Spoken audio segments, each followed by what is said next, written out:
የኢትዮጵያ ንግድ ባንክ ለአምራች ኢንዱስትሪው ዘርፍ እያደረገ ያለውን ዘርፈ ብዙ ድጋፍ አጠናክሮ ይቀጥላል አሉ የባንኩ ፕሬዝዳንት አቤ ሳኖ።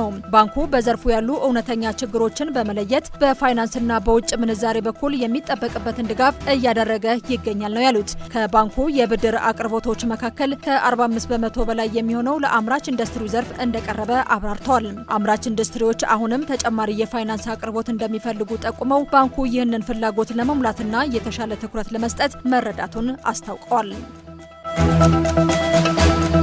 ኢትዮጵያን የሚገነባትና የሚያጸናት የኢትዮጵያውያን የተደመረ ፍላጎትና ሀሳብ ነው አሉ የብልጽግና ፓርቲ የዲሞክራሲ ባህል ግንባታ ዘርፍ ኃላፊ መለሰ አለሙ። ብልጽግና ፓርቲ ለሀገራዊ መግባባት በምክክሩም የሚደረገውን አዎንታዊ ተሳትፎ አጠናክሮ እንደሚቀጥልም ነው ያብራሩት።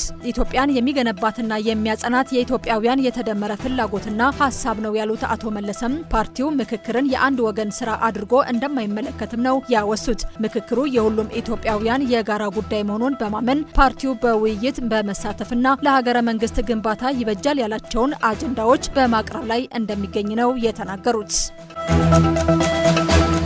በቦሌ በሻሌ ኮንዶሚኒየም ሲስተዋል የነበረውን የኤሌክትሪክ ኃይል እጥረት መቅረፍ ያስቻለ የመሰረተ ልማት ዝርጋታ አከናውኛለሁ አለ የኢትዮጵያ ኤሌክትሪክ አገልግሎት። አገልግሎቱ በቦሌ በሻሌ 40/60 ኮንዶሚኒየም የሚገኙ 6700 አባወራዎች የኤሌክትሪክ ተጠቃሚ መሆናቸውን እወቁ ብሏል። ነዋሪዎቹ የኤሌክትሪክ ተጠቃሚ ለማድረግ 6.7 ኪሎ ሜትር የመካከለኛ መስመር ዝርጋታና በድምሩ 45 ትራንስፎርመር ተከላ ተከናውኗል ነው ያለው።